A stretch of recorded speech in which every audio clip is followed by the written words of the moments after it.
Welcome to Dong Nai Radio and Television Station. Here are the news today.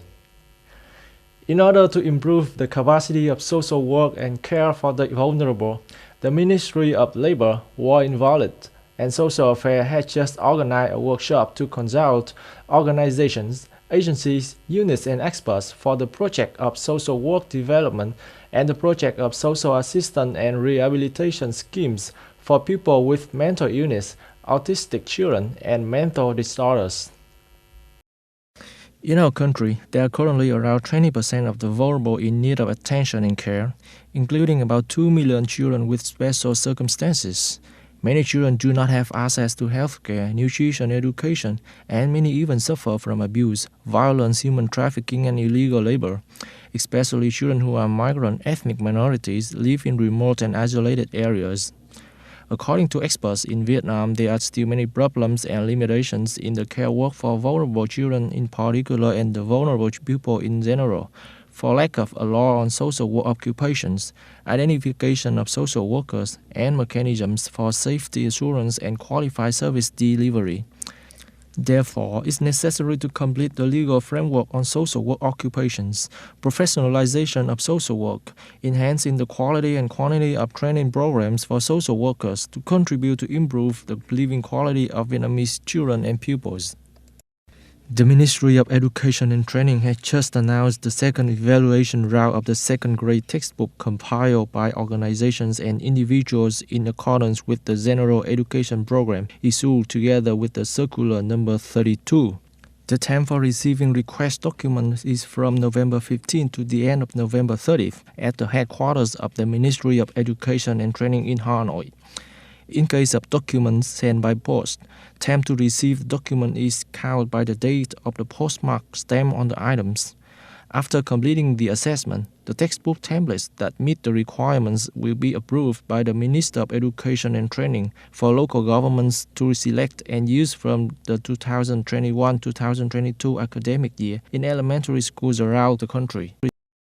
According to the Vietnam Association of Seafood Exporters and Producers, VASEP, by 2020, seafood exports may reach $8.5 billion.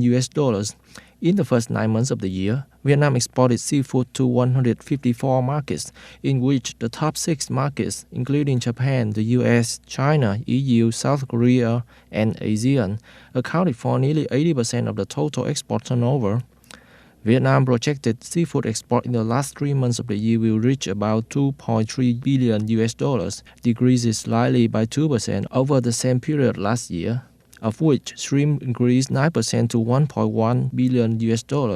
Pangasius decreased 31% to $365 million. Seafood products reached about $854 million, increasing 7.5% over the same period in 2019. Next is information about the U.S. election. On May 5th, in Wilmington, Delaware, Democratic candidate Joe Biden said that he would be declared winner. Speaking to the press, he said, "We continue to feel very good about where things stand. We have no doubt that when the count is finished, Senator Kamala Harris and I will be declared the winners." He urged Americans to stay calm while waiting for the vote count and said the results would be announced very soon. For his part, President Donald Trump also delivered a speech from the White House.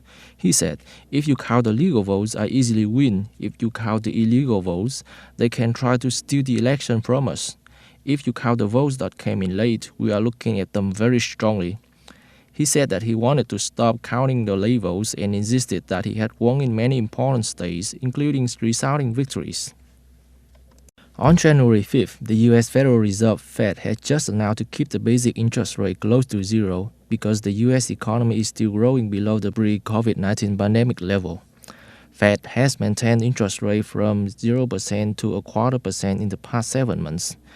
The Fed decision to maintain the interest rate was made in the context of concerns about the direction of the economy when the number of cases is constantly increasing at a worrying level. In addition, the Fed has not changed its approach to the flexible average inflation target, which is not to raise interest rate even when the unemployment rate falls sharply. That's all the news today. Thank you for joining us. Goodbye.